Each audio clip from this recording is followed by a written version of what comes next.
This is Policing in the U.S. and Israel, Repression and Resistance. I'm Steve Golan from North Jersey Jewish Voice for Peace, where Jewish Voice for Peace is putting on the event. We're an organization that supports the struggles of the Palestinians for freedom and justice. And by extension, we support all people's struggles for freedom and justice. The event tonight is co-sponsored by the Palestinian American Community Center, which is also in Northern Jersey, in Clifton, and also by the Adela Justice Project. One of our speakers, Sandra Tamari, is from the Adela Justice Project, and by, lastly, the People's Organization for Progress. Our other speaker, Larry Ham, is from People's Organization for Progress. And now we're ready to begin. There is no easy way to donate at this time. You will get an email asking you later afterwards if you'd like to donate and telling you how you can do it. And now let's start. Our first speaker is Larry Ham. And I want to introduce Larry now. Larry is a human and civil rights activist and a humanitarian and public speaker, and the founder and chair of the People's Organization for Progress, POP. POP is a statewide, independent, grassroots organization working for racial, social, economic justice, and peace. Larry Ham was raised in Newark and has been a relentless advocate for African Americans and the cause of human rights and civil rights for all oppressed people for more than 48 years. His impact as a student activist at Princeton is chronicled in the documentary film, Blacks at Princeton.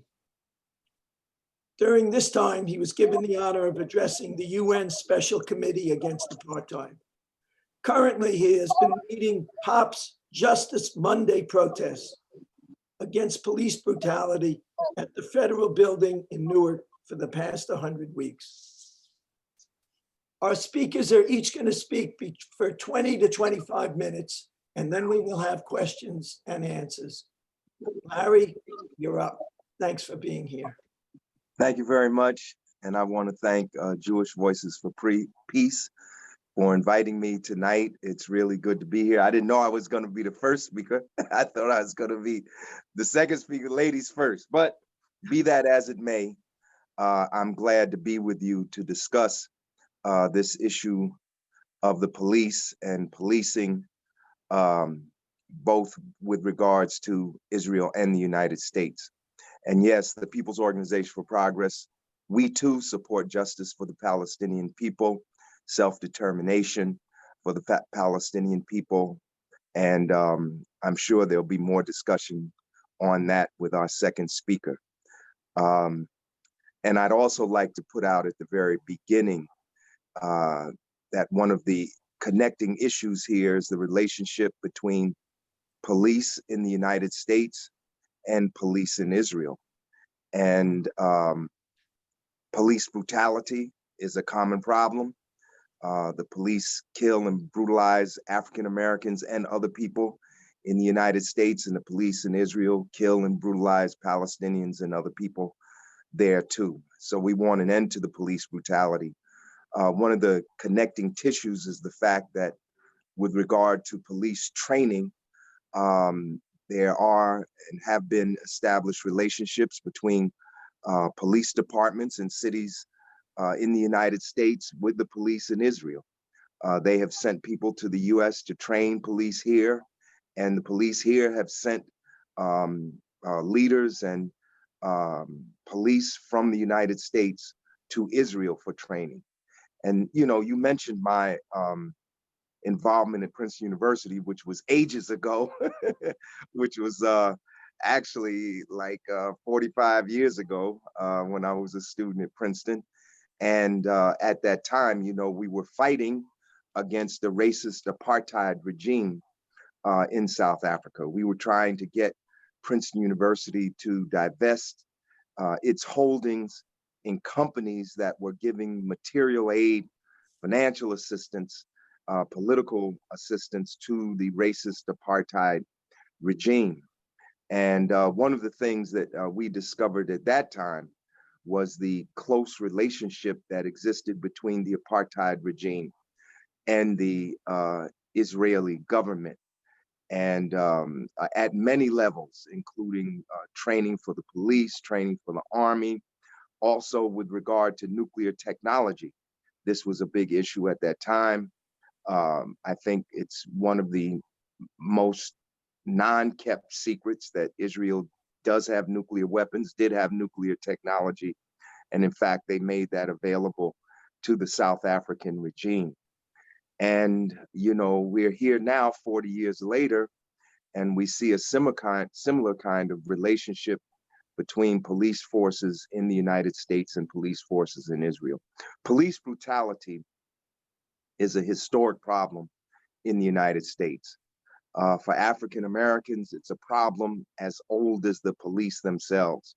I'm sure by now, many of those folks that are active in Jewish Voices for Peace are aware of the origins of the police. This is something that has come out, you know, during the protests around George Floyd, that in fact, modern police forces evolved out of slave patrols that existed in the colonies before this was even the United States of America, when this was still a British colonial experiment and a British colonial endeavor. And, you know, I learned of this years ago. I mean, it's become popularized recently, but I learned of this through a book by Herbert Aptheker, Slave Rebellions in Colonial America. And he discussed the origins of the police. And those people that have studied the history of the United States have been aware of this. But the fact remains that the police, modern police forces as we know them, are instruments of the state, just as the slave patrols were instruments of the state, just as the enslavement of African Americans, well, Africans at that time, Africans in this country, was a state endeavor. That is why we seek reparations for African Americans who are descendants of those who were enslaved in the United States, because this was not just a private endeavor. This was not just a engaged in by companies like the East Indian Company and others, but this was in fact something that was supported by government at all levels, local, state, and national. We're here, I'm here. I'm sure people are watching this program from all around the US and probably from in other parts of the world too, but we're here in New Jersey. Many people equate slavery with the South, but New Jersey started as a Dutch colony about 1620. And by 1624, enslaved African people were here doing the heavy labor, building roads and building dams, constructing edifices, etc., agriculture, etc. So slavery in New Jersey is literally as old as the state itself. And so what do enslaved people do? They rebel. We rebelled in Africa. We rebelled on the slave ships. We fought the colonizers in Africa. We fought the ship captains and their crew on the slave ships. We fought when we got here. In fact, in that book I referenced a minute ago, Slave Rebellions in Colonial America, Herbert Aptheker says there were at least 400 recorded slave rebellions and perhaps numerous others. So when you have a situation where people are being brutalized in the most inhumane ways imaginable, and when people have been denied their freedom and denied their humanity, they are going to rebel. So you need instruments of the state, state power, that have the power to kill, that are licensed to kill and to brutalize, to in fact hold down the enslaved people, to in fact put down rebellions when they rebel, and to in fact control their movements throughout the community. And so we had the slave patrols. And after emancipation, it took a civil war to end slavery in the United States.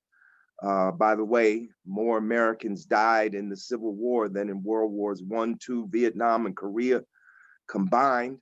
Nearly, some people say 750,000, some historians say as many as 1 million. That's what it took to end slavery. And then once slavery was overthrown, people began to move, formerly enslaved people, now the freedmen and freedwomen, began to move from agricultural areas to the cities, and began to move from the south to the north and to the west. And with that movement, local municipalities began to develop modern police forces to control their movements. And from the beginning, the issue of police brutality was a serious one. You can go back and read W.E.B. Du Bois, Black Reconstruction. You can read his work on the Philadelphia Negro. You can read St. Clair Drake, Black Metropolis, and Kenneth Clark, Dark Ghetto. From the time of emancipation until the time of today, police brutality was a serious problem. And in the 1960s, there were nearly 1,000 urban uprisings between 1960 and 1972, because what happened after enslavement, we had 100 years of Jim Crow legalized racial segregation that continued our oppression. In fact, some people say our re-enslavement. And then you had the period of the 60s, the Black Power period, and the Civil Rights period, Civil Rights Movement period. By the way, yesterday was the anniversary when Rosa Parks sat down, engaged in civil disobedience to protest the laws of segregated travel on buses there in Montgomery. So people in the 50s and 60s began to rebel against racism, in some places peacefully through civil rights demonstrations, and in other places there were uprisings. Some people called them riots. We call them rebellions.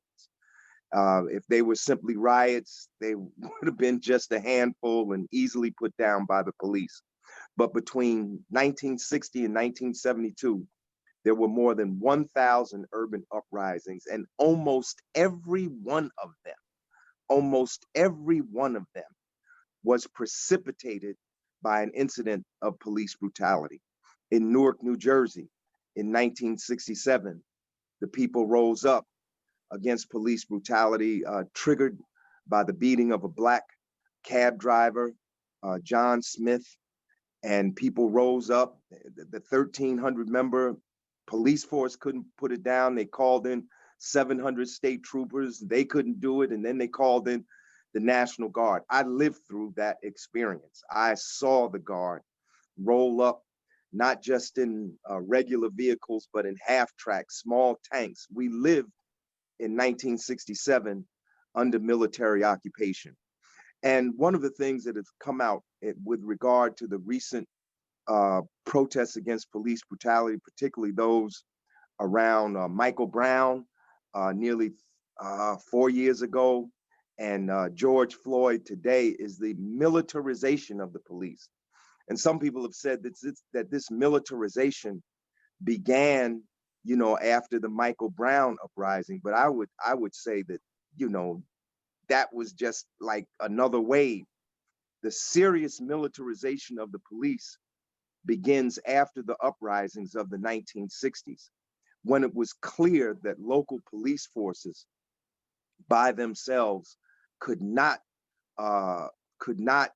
contain and put down the rebellions of Black people against racism and oppression in the inner cities and urban ghettos across this country. And so there was a book that came out. I can't remember the author's name, but the title of the book was, I believe, No Left Turns. And they talked about the need, because unlike other countries where the police are nationalized, where the police force is a national police force. Here in the United States, it's decentralized with thousands of municipalities across the country, each having their own police forces. And this was rather unwieldy and cumbersome for the state. So they began to make moves at that time to try to increase coordination. They couldn't create a national police force, but what they could do was increase coordination between police at the local, county, state levels with the military. And around that time, 1968, I believe it was under, it might have been under Nixon, it might have been under Johnson toward the end of his term, or Nixon at the beginning of his term, they created the LEAA. I believe it was called the Law Enforcement Assistance Administration, to in fact provide money, resources, material, training to help increase coordination between local police forces and the military and the state police, so that they could more effectively control the urban populations. Also, we see during this time continuation of the interstate highway projects, where many of these interstate highways, like 280, that runs through Essex County and runs through one side of Newark, New Jersey, and 78, which runs through the other side of Newark, New Jersey. These also had a purpose. They had multi-purpose, but one of their purposes was, in fact, to enable military vehicles to move more quickly into urban areas. This was a counterinsurgency effort. They saw the Black masses as engaging in revolutionary activity, and this effort to coordinate the police and to change the environment in such a way that the police could more effectively control the population. This was a counterinsurgency effort. You had the hard counterinsurgency effort like that, but you also had surreptitious counterinsurgency effort like COINTELPRO, which was the FBI program to in fact stop the Black liberation movement, to assassinate Black leaders, to destroy Black organizations. And that program was very effective. And you know, during the 60s, we saw many assassinations. Recently, you know, we observed some people observed the passing of the assassination of President Kennedy, but it was not only Kennedy. Medgar Evers was assassinated. Martin Luther King was assassinated. Malcolm X was assassinated, and on and on and on. Fred Hampton in Chicago was assassinated. These were assassinations. This was state power being used to kill the leaders of the Black movement, and the police were part of these efforts. Remember, Coretta Scott King, I'm trying to remember the year, I think it was 1999, went into federal court in Atlanta. And she only sued for $1 because she didn't want people to think that she was doing this for money. She sued to get the story out about how the government participated in the assassination of her husband. And it was shown in court that 11 intelligence agencies and the local police force in Memphis, Tennessee, all had a part in the plan to assassinate Dr. Martin Luther King. And more information, all information is still not out on that. And this is what the federal judge ruled. The judge ruled this, that there was a conspiracy to assassinate King, and that these intelligence agencies and the police participated. So we see that the police, as an instrument of state power, has been used over the centuries, the last 2 centuries, to in fact control, oppress, repress, and even destroy Black people and the Black movement. And it goes on unabated. Today in the United States, most people don't know that the police kill more than 1,000 people every year.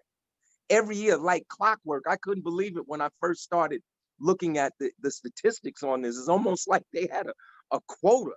It's either 1,000 or 999 or 1,100, but it's always around that 1,000 mark every year in this country. The police in 1 year kill more people than the police in the United States in 1 year kill more people than the police in Great Britain killed in the entire 20th century. You know, Black people in this country, African Americans, we are close to 14%, 13 point something percent, close to 14% of the United States population. We are 38% of the 1,000 people killed every year. So almost 3 times our population size, 3 times that number are killed by the police. And we are 48%, we're 13% of the population, but we're 48% of the unarmed people killed in this country. The police don't just kill Black people. They kill Black people, they kill white people, they kill red, yellow, and brown people. But African Americans are nearly half of the unarmed people killed by the police every year. The other thing to note is that the FBI recently, in several reports over the past few years, have talked about how white supremacist organizations, the Department of Homeland Security and the FBI, said the greatest danger to American peace and security right now are violent white supremacist organizations. Just this past May, the New Jersey Department of Homeland Security said that the greatest threat to peace and safety in the state of New Jersey are violent white supremacist organizations. There are more than 250 white supremacist organizations dedicated to the violent overthrow of the United States government. And this doesn't include all the so-called militias that are around the country. And we see how dangerous these groups are. A report just came out just last week that racial bias crimes are at an all-time high, and coincidentally, since the election of Donald Trump. And we have seen these groups engage in murder all over the country, from the murder of Heather Heyer down there in South, I believe it was in South Carolina. These white supremacists have gone into synagogues and killed Jewish brothers and sisters, gone into churches. Dylan Roof went into Mother Emanuel and killed in cold blood 9 people while they were praying.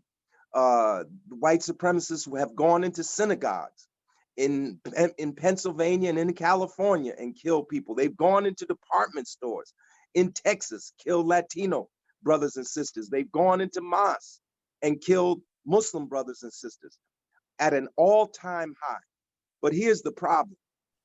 Also, the FBI issued a report less than 2 years ago saying that these violent white supremacists have infiltrated law enforcement at all levels in the United States of America. So we have not only the problem of police repression, but the intersection of police repression with racist white supremacist violence in the United States of America. I would submit this, and this is just one person's humble opinion, that what we have here is not just a police problem, but we have a problem of a rising fascist movement in this country. Now, to some, that might sound like hyperbole, but I think the facts and current events will back that up. And we see this rising fascist movement in this country. And one of the things we know about fascism in other countries is that one of the legs on which fascism stands is local police, is policing. Now, that's not to say that every police person is a fascist. I'm not saying that, but it is a fact that fascists use state power to repress their opposition, to repress the people. And we see this here in the United States. Remember when Biden and Trump had their first debate? What did Trump say to Biden? He said, Biden, all the police support me. None of the police support you.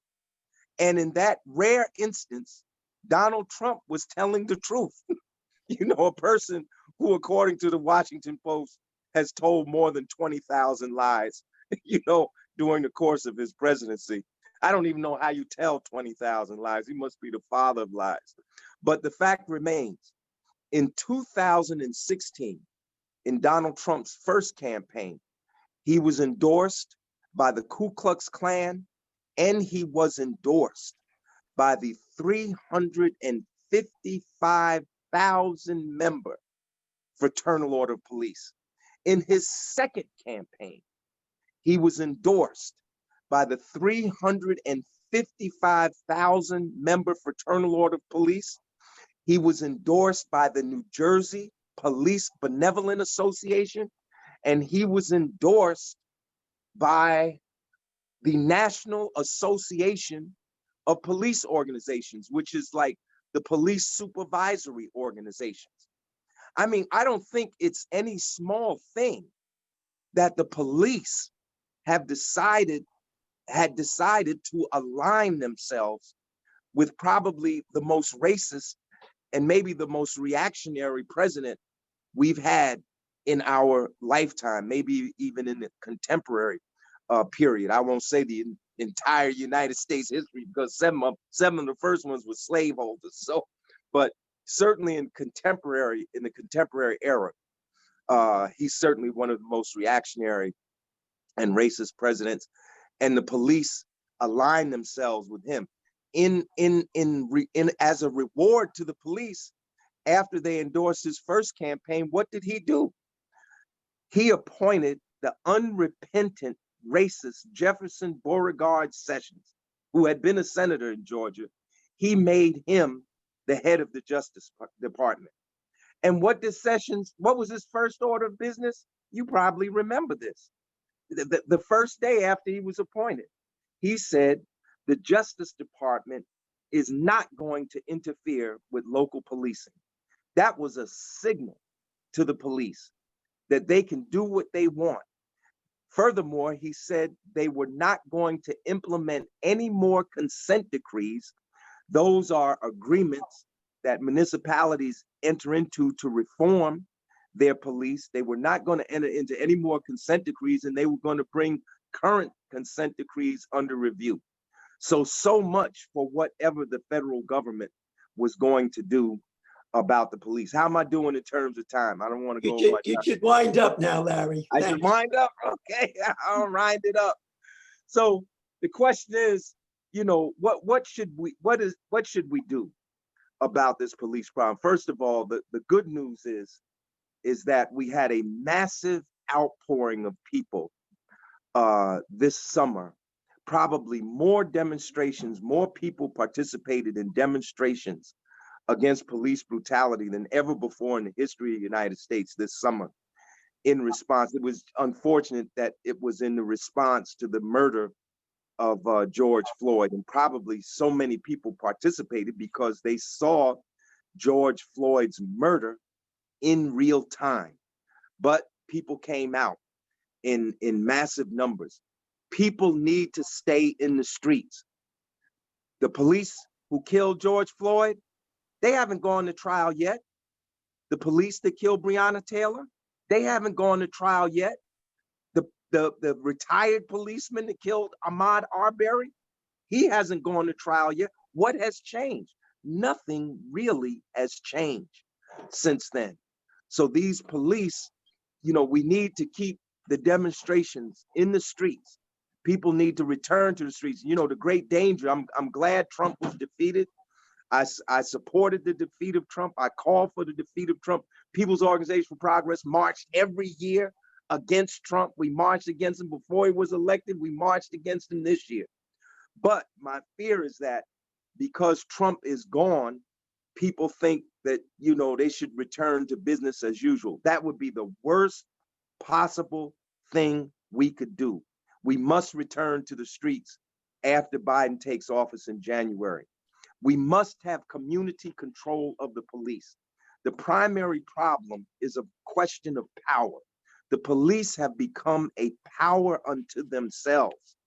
This is why they can't be prosecuted. 99% of police brutality cases do not end in the prosecution of the police. It's a rare thing. It has happened, just as we have a blue moon every now and then. It does happen that you get a conviction, but usually the conviction is not commensurate with the crime that was committed.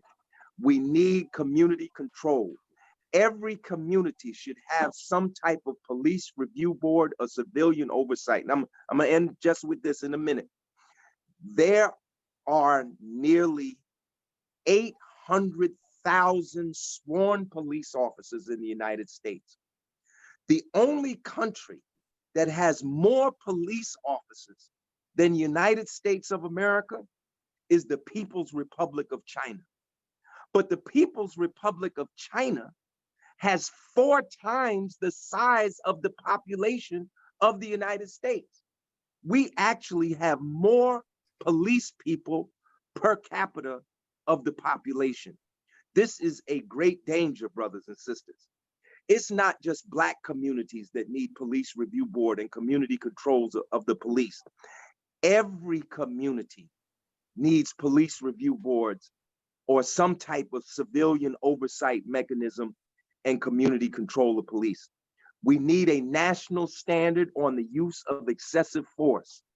We need to end qualified immunity for the police.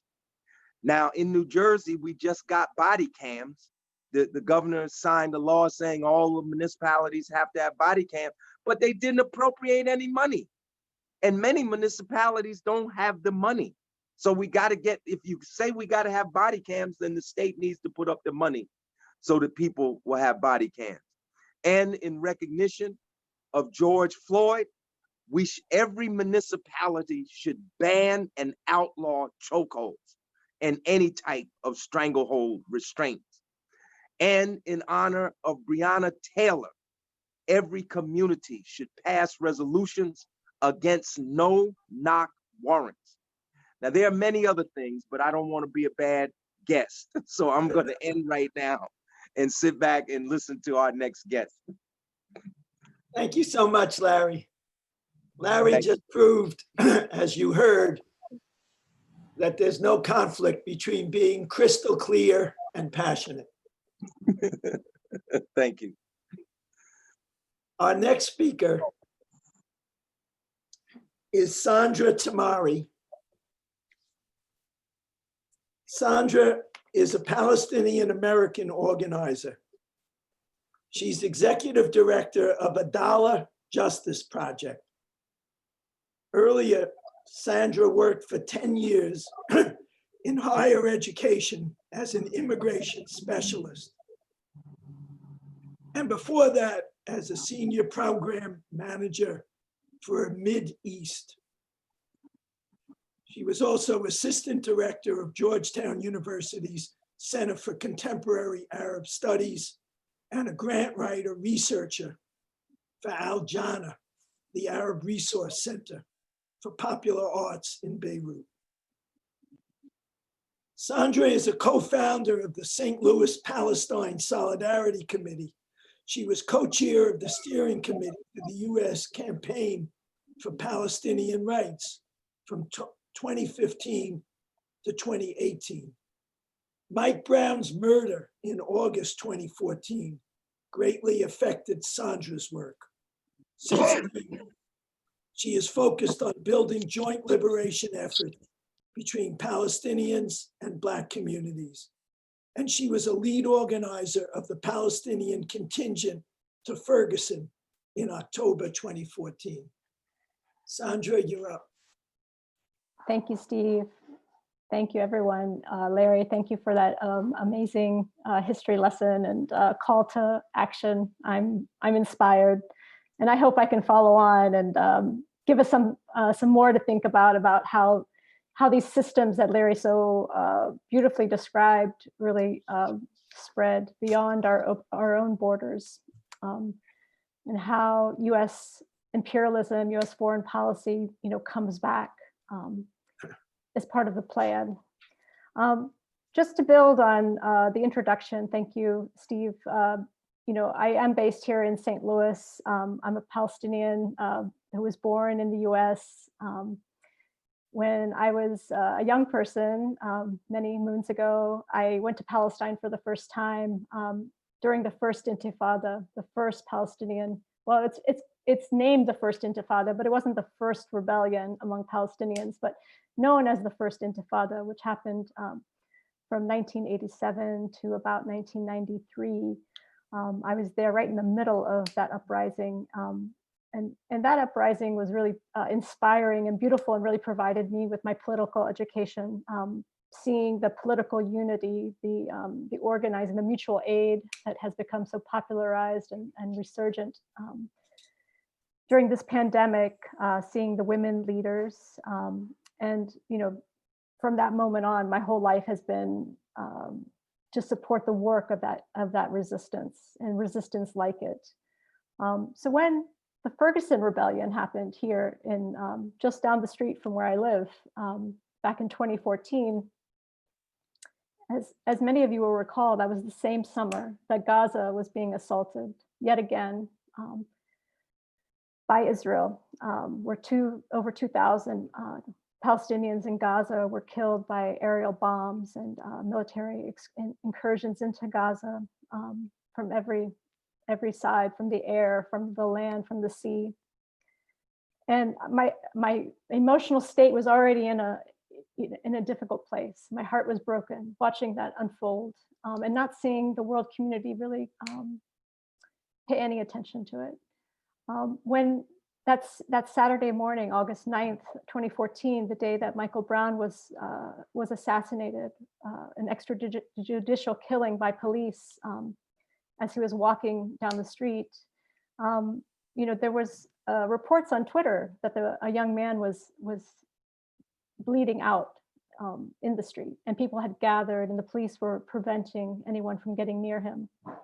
In August in St. Louis, and I can imagine everywhere now, in New Jersey too, is a very brutally hot month in St. Louis.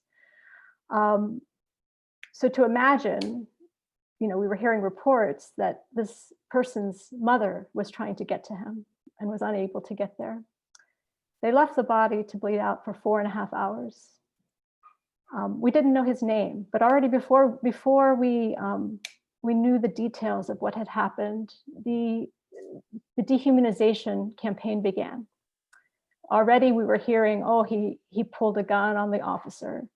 He was, running from the police. He was a fugitive because he had killed someone. He had, robbed a store. The speculation, was happening. Finally, we knew his name and we knew the truth. Unarmed man who had put his hands up, right?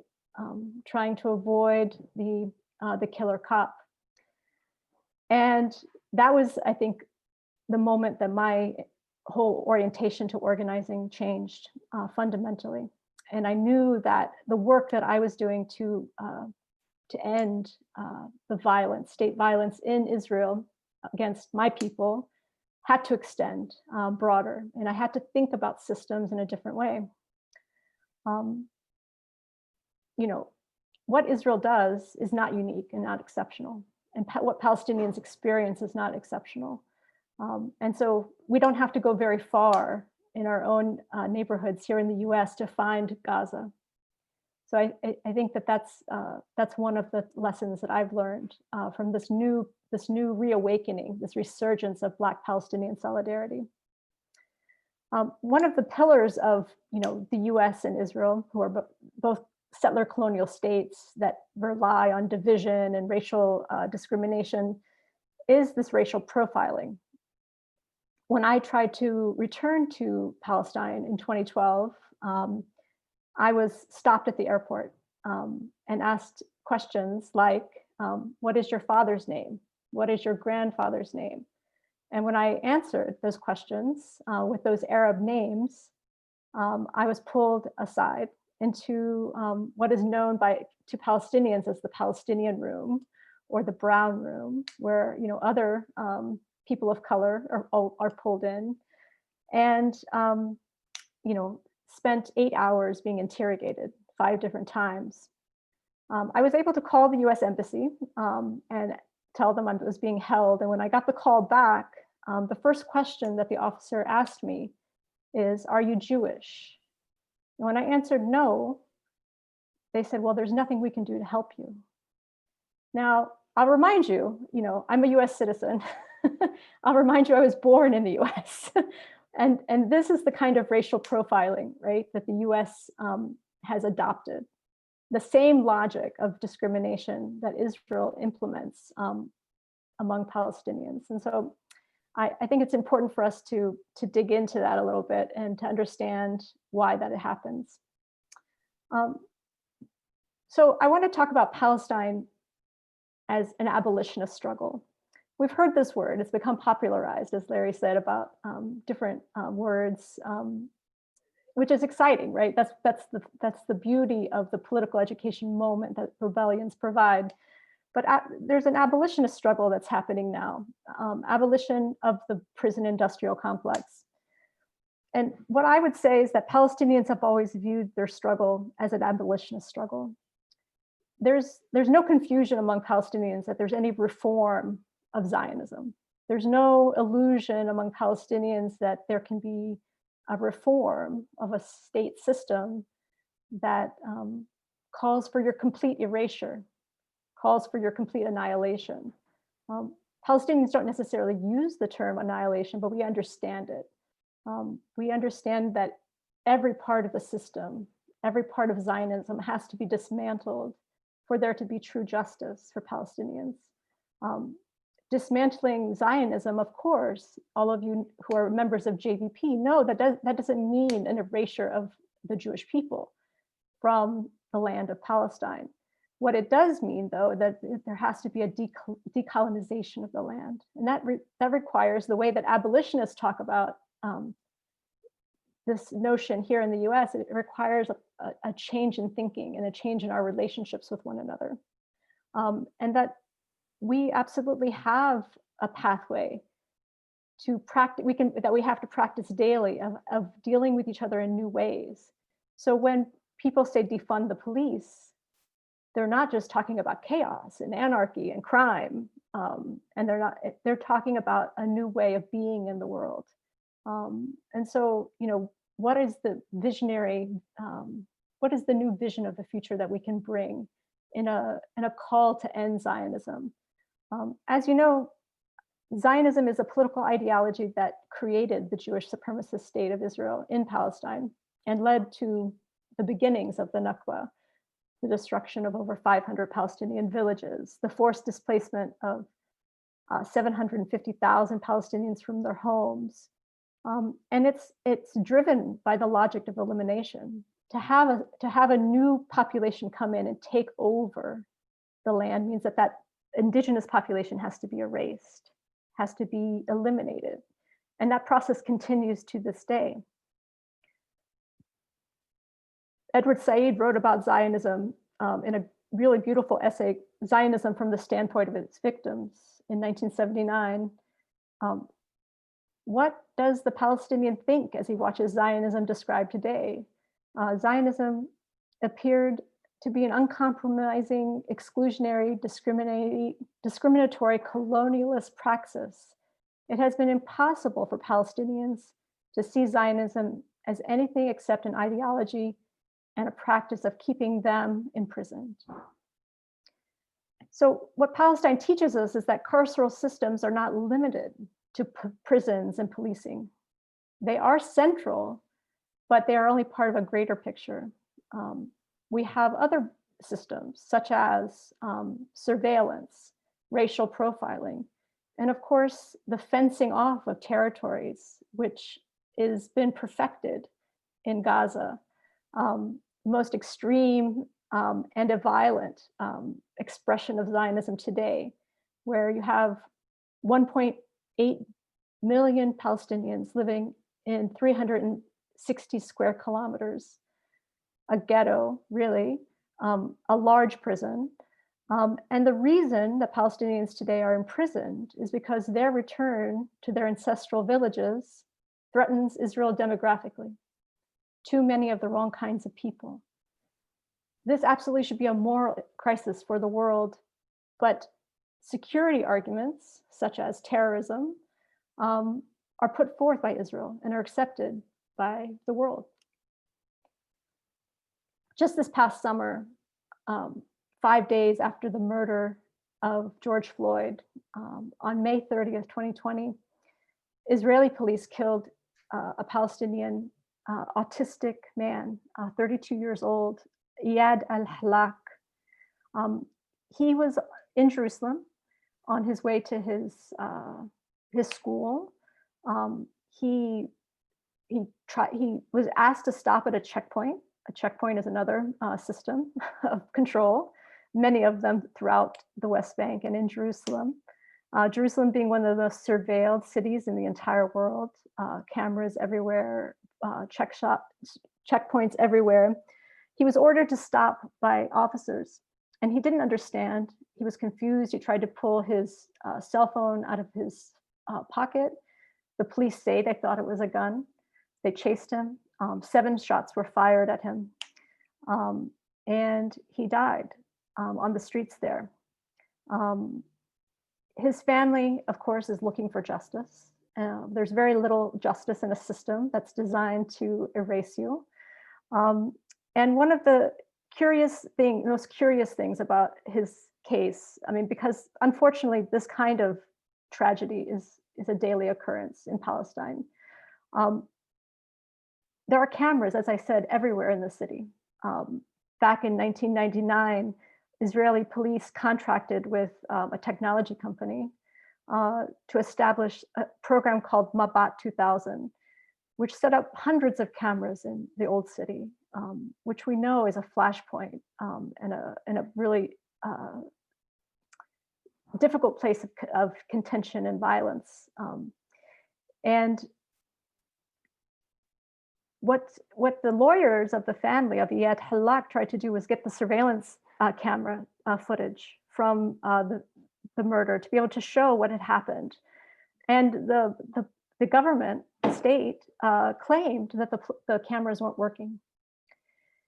They tested this theory, the family, the lawyers. They went and they covered the cameras with jackets. They just threw them up there on them, and they covered them. And within minutes, the clothing was taken down. And they said, well, how do you claim, right, that these cameras aren't working when you knew immediately that they had been blocked, right?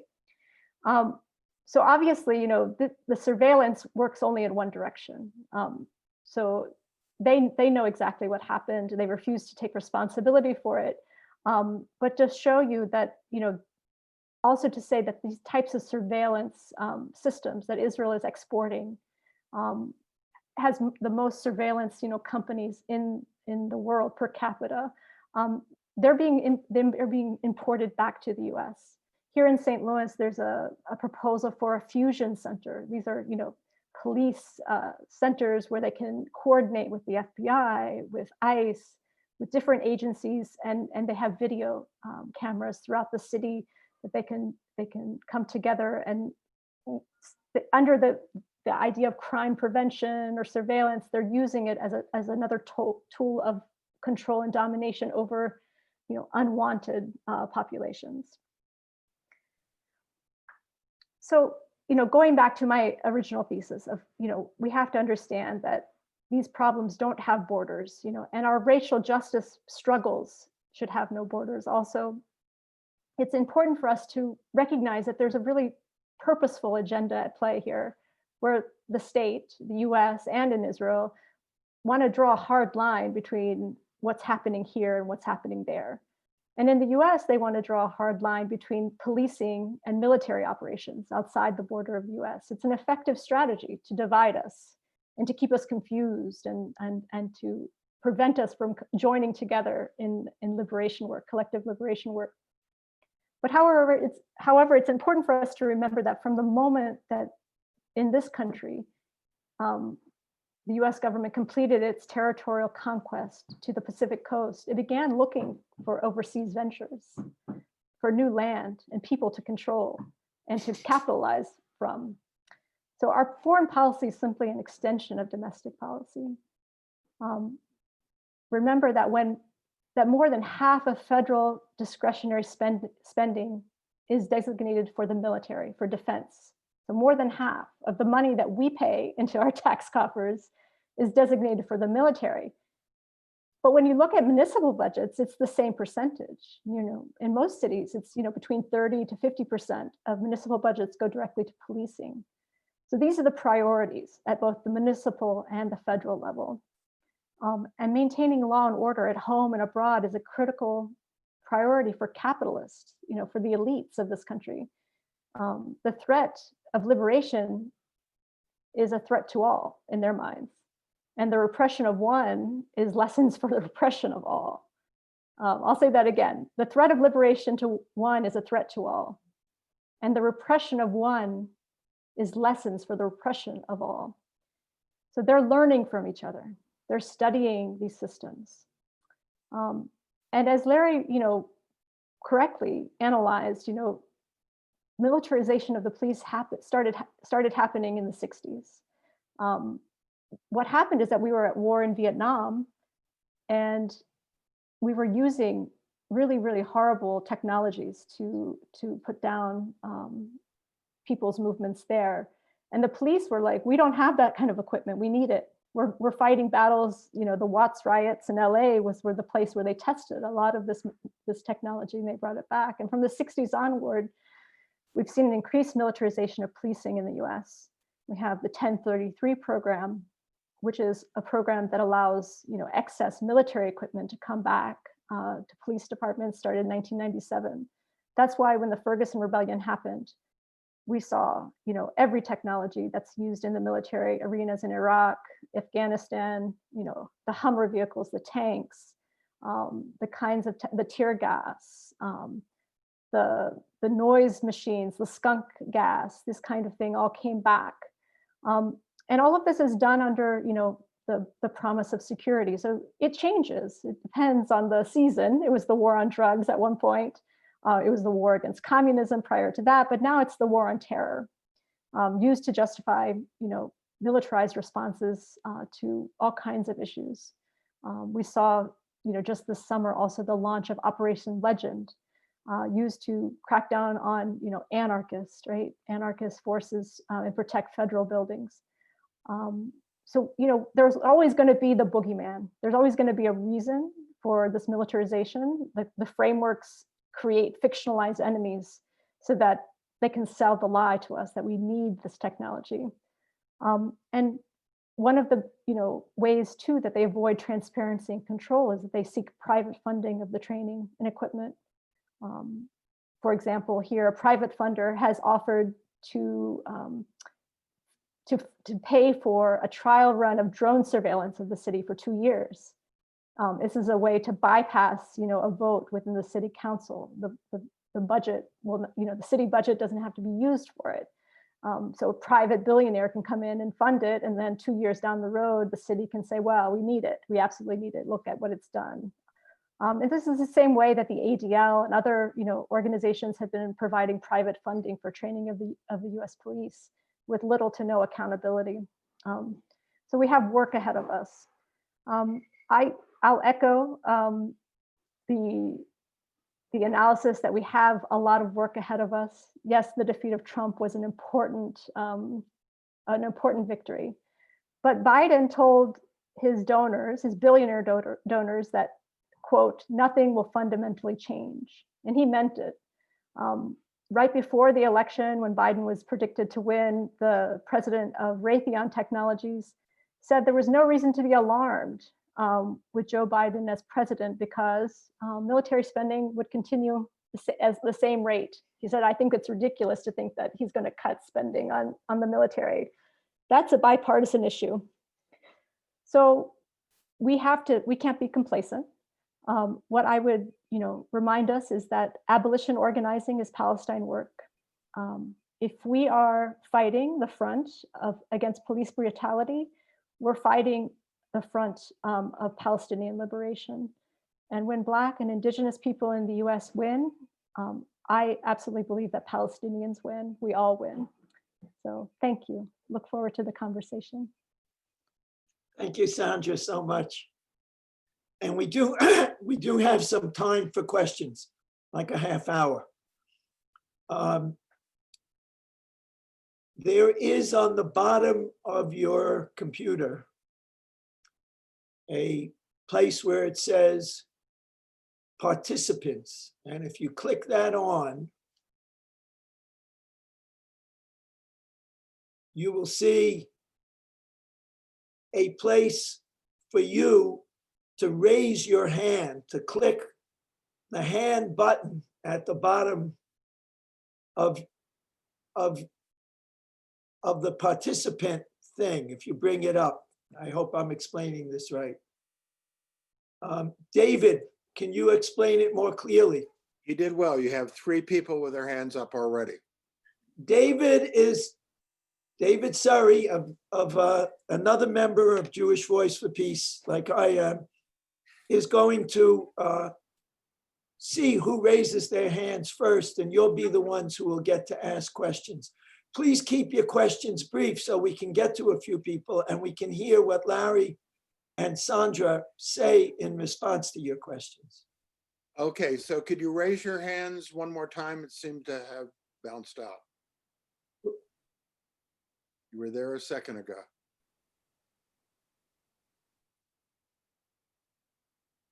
That's bizarre.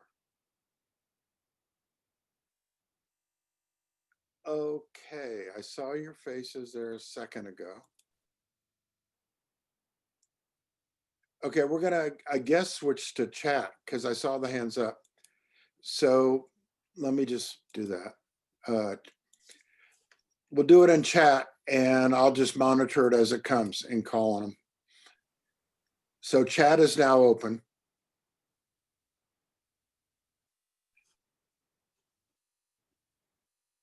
Anybody have questions, please, or comments? You know how to use the chat. Yeah, yes. Should we type Type in your out in chat? comment or question. Okay, so excuse me on the pronunciation, but Yoshio, yes, type out your question.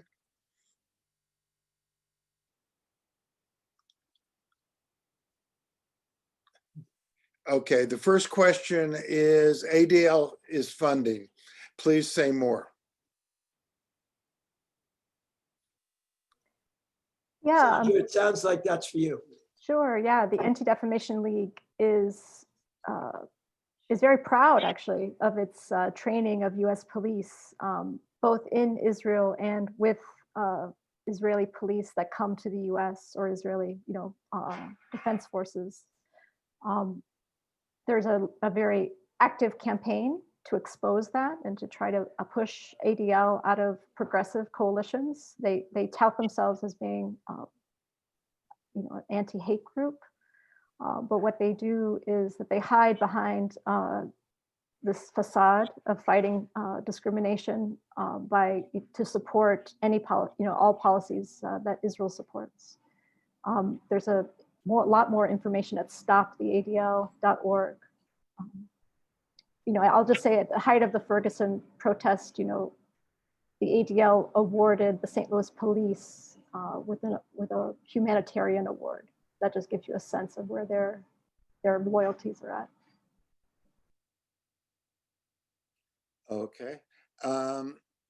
Sally G, what is asking you both, what do we do about police unions?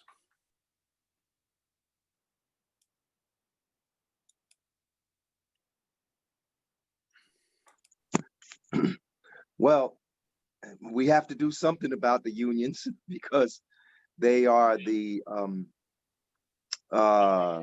main advocates for this super status that the police have. The police have a super status.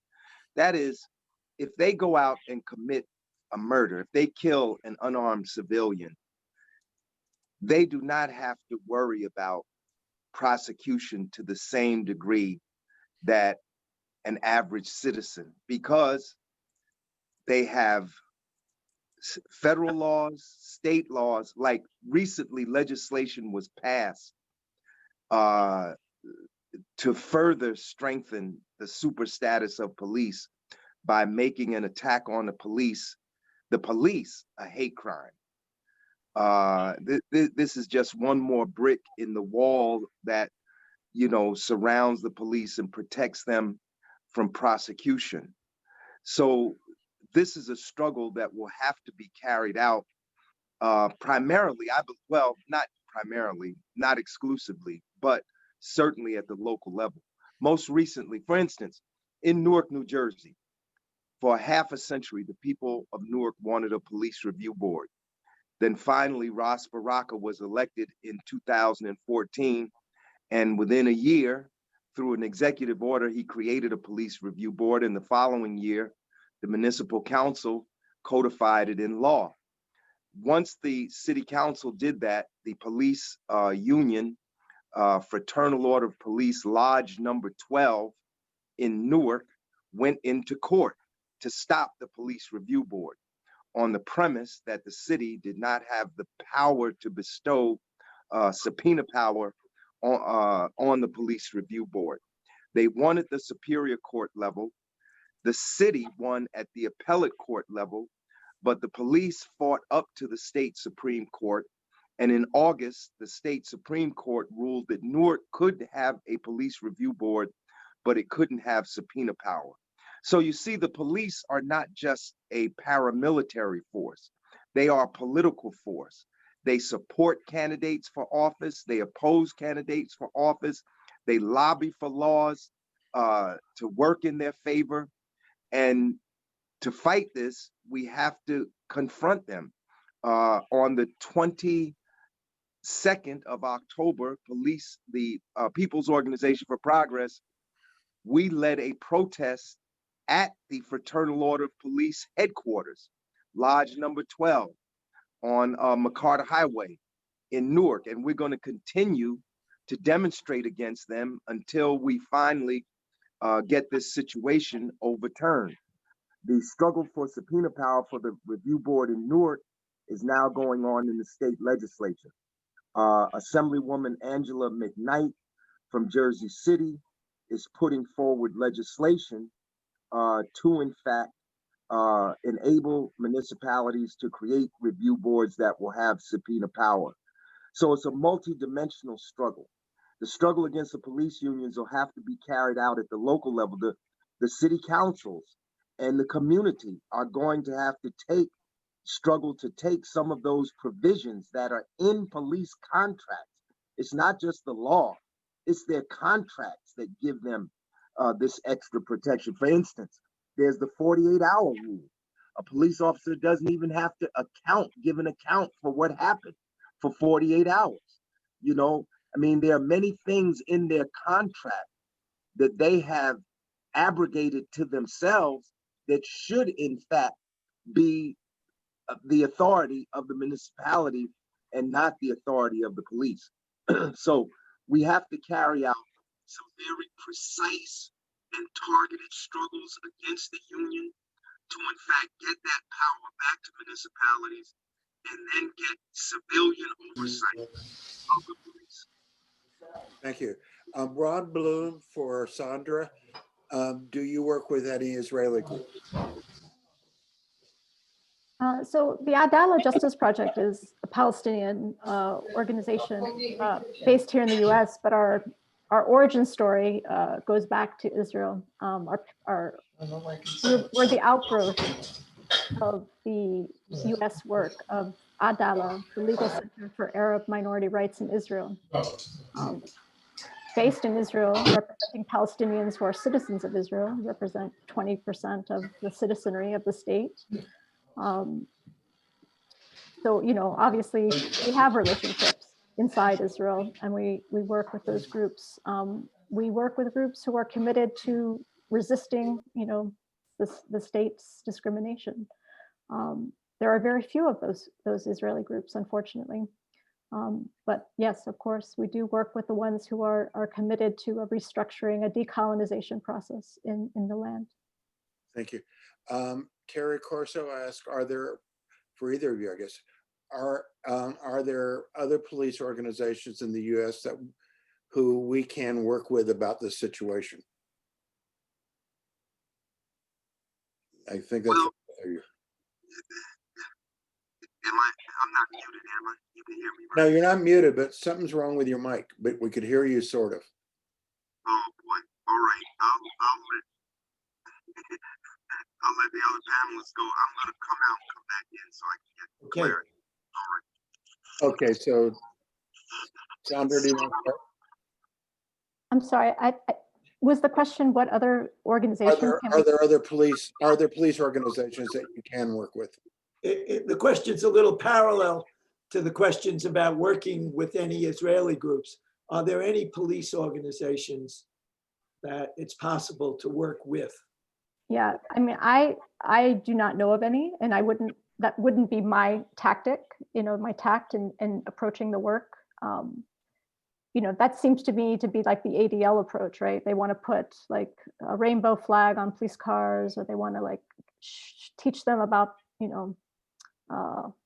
anti-Semitism and then call it a day. Like they put a nice face on the police, and I don't believe that that's useful.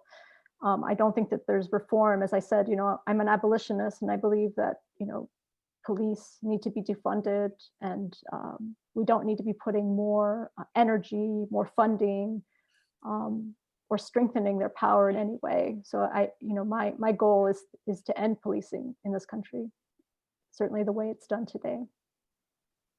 I don't think Larry's back yet. I'm back. Oh, you are, okay. Oh, good. Now we can hear you, Larry. Yeah. Technical difficulties. Over the years, there have been a few progressive police organizations, and I think you have to search them out in each community. We used to have one in this area called Black Cops Against Police Brutality, which was led by then Sergeant DeLacy Davis. He's now Dr. DeLacy Davis. He's a retired police officer now, but I don't know if his group is still active.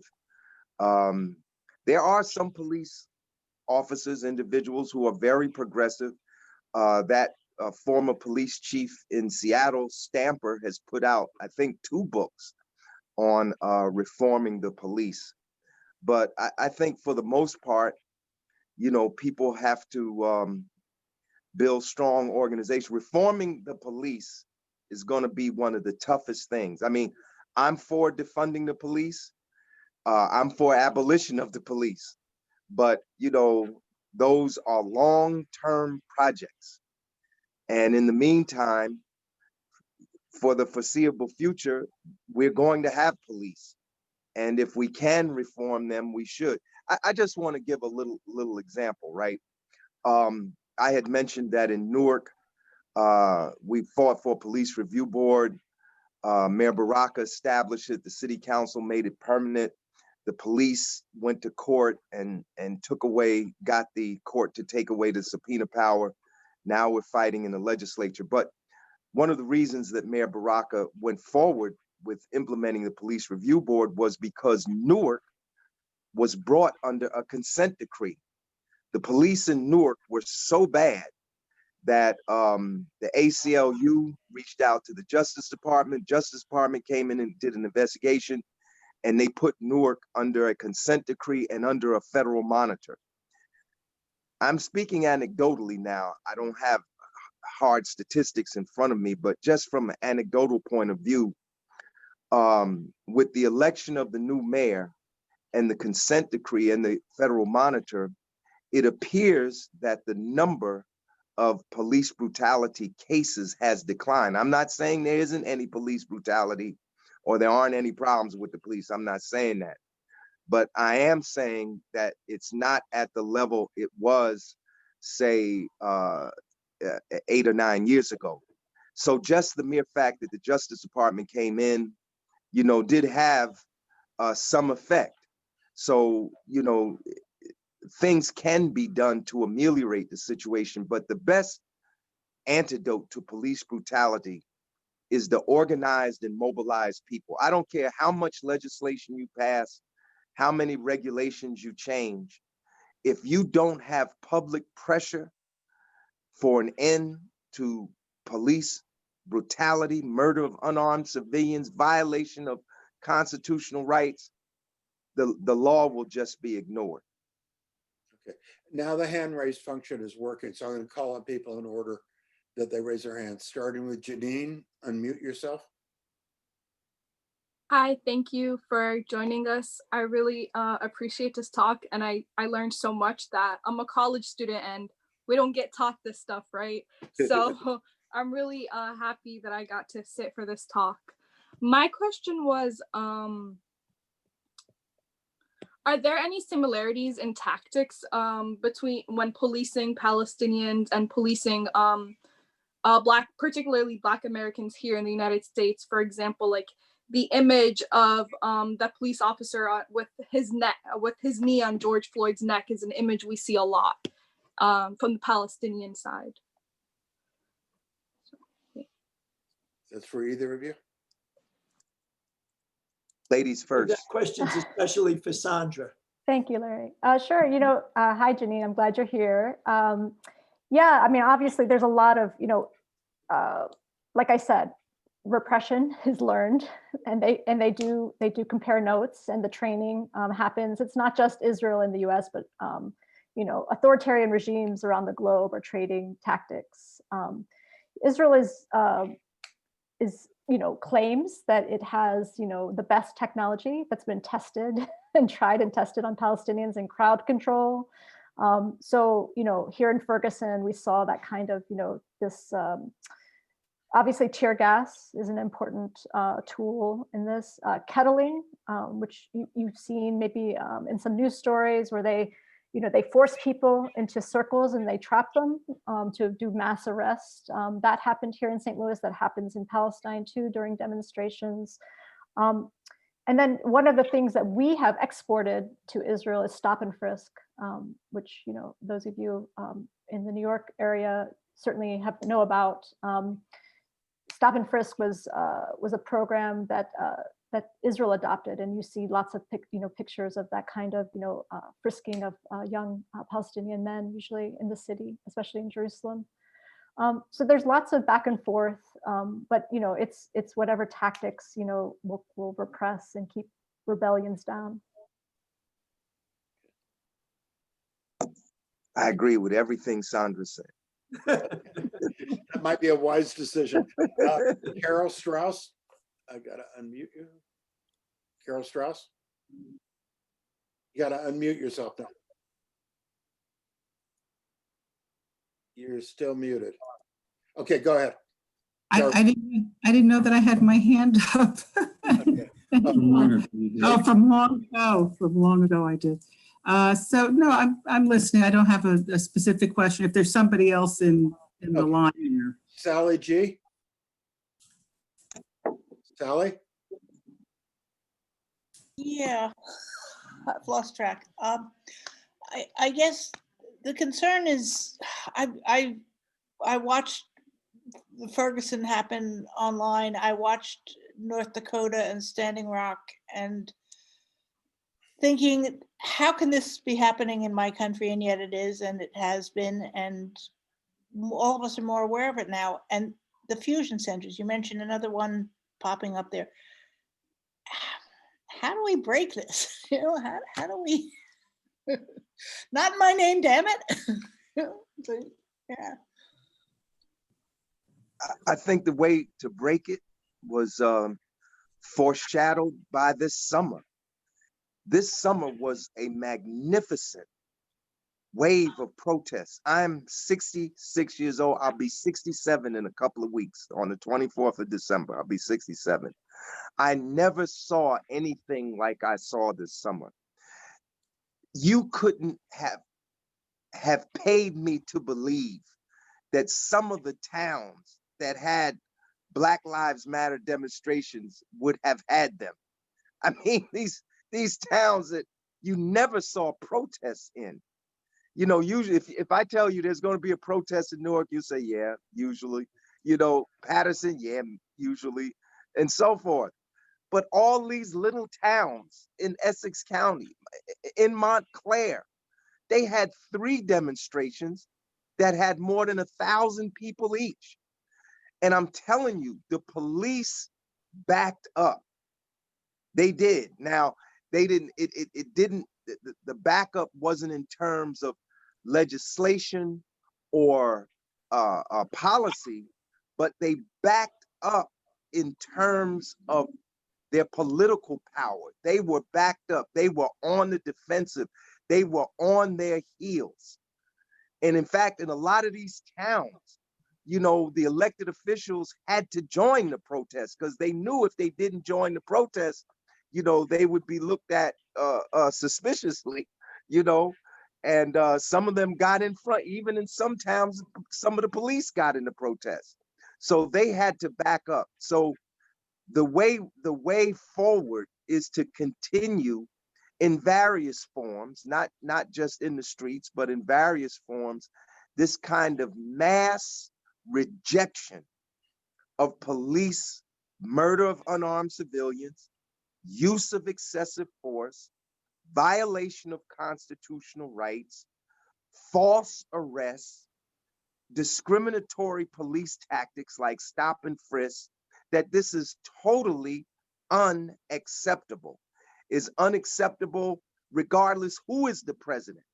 And people want things to go back to normal. The worst thing we can do is to go back to normal, because normal is what got us into this situation with Trump. Sandra? Yeah, I'm going to agree with Larry on this one. It's going to take a lot of us, and it has to be in the streets. It has to be electorally. It has to be all the weapons that are available to us, all the strategies that we can muster. We have to be more creative. And, I do have a lot of hope. This summer was very inspiring in the pandemic to see that kind of force. I don't think we can go back to normal. I don't think it's possible. I mean, some people will find it fine. We have these jokes about, the women are going to go back to brunch, once Kamala's in office. It's, but the majority, the drop in the rapid rise in poverty that we're seeing now, the unemployment rates, the way that the lack of healthcare in this country is being exposed in new ways, the way that the budgets are, the budget priorities are going to be exposed in new ways. We don't have money for people to eat. We don't have money for people to stay in their homes. We have money for policing. We have money for defense. I think that all of this is, these are the questions that we need to be raising all the time and pushing forward. And I think that, if we can't do it now, we'll never be able to do it. I agree. And I just want to say a couple of things real quick that, as I said at the beginning, the People's Organization for Progress, we support the struggle of the Palestinian people for justice, for self-determination, for human rights, their struggle against Israeli apartheid, their historic struggle. We must do more to make people aware. I mean, it's in the news, but that organic relationship needs to be strengthened. I was in high school the first time I heard about the Palestinian struggle. I didn't know. The only time I knew about Palestine is when I went to Sunday school, and the word Palestine was like in the Bible, right? And in high school, one of my fellow classmates, believe his name was Henry Darden. He was a young member of the Black Panther Party. And in like 1969, 1970, he would come to school with, is it called a keffiyeh, that scarf? Yes, he would come to school with that on. And I say, like, Henry, why are you wearing that scarf? And he would explain to me. And where did he learn that from? He learned it from the Black Panther Party. I was a delegate to the National Black Political Convention in Gary, Indiana in 1972. People who know about contemporary African-American history know that that was one of the significant political events of, the contemporary era. I remember the thing that caused a rift in the National Black Political Assembly. The National Black Political Assembly ratified a document called the National Black Political Agenda. And we had to vote on that agenda in the plenary session at the convention, there was one plank, one little plank in the National Black Political Agenda that said, we support self-determination for the Palestinian people. This was in March of 1972. It was the Michigan delegation who said that if we ratified that agenda, that plank, they would walk out. And we ratified it, and they did walk out. Amiri Baraka was one of the co-conveners of the National Black Political Convention, and in the early 70s, he was a supporter of the struggle of the Palestinian people for self-determination. And lastly, in 2014, I think it was 14 when Ferguson happened, I was in Penn Station. I was going to buy something at one of those newspaper stands. And I looked down and saw the New York Times. There was a picture on the front page of the New York Times. I swear, I thought it was a picture from Palestine of Israeli soldiers attacking youth in Palestine. It was Ferguson. It was Ferguson, where the police were all dressed up like soldiers. They had a tank.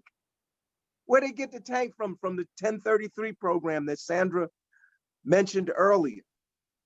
So these are just some personal kinds of things that I have gone through. You know, I remember when Arafat was holed up. Was it in the embassy or the headquarters, PLO headquarters, when he was under actual like military attack? You know, we sent a number of telegrams to all of our federal officials saying, stop the attack on Arafat. And to this day, I want to say the People's Organization for Progress, we support BDS. We support BDS, boycott, divest, sanctions for justice for the Palestinians. And recently I was on I don't know, Sandra, if you know Norman Finkelstein. I was on a panel with Norman Finkelstein at Princeton University on the historical relationship between African Americans and the Palestinian struggle. So those are just some things I wanted to mention. I'm going to turn it over to Steve Gollan now. Well, I think that was a great windup by Larry. Sandra, do you have any last thing you want to contribute as we reach our ending today?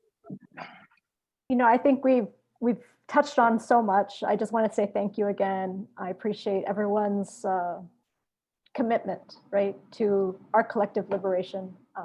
It's all of us, right, or none of us. That's the lesson we know.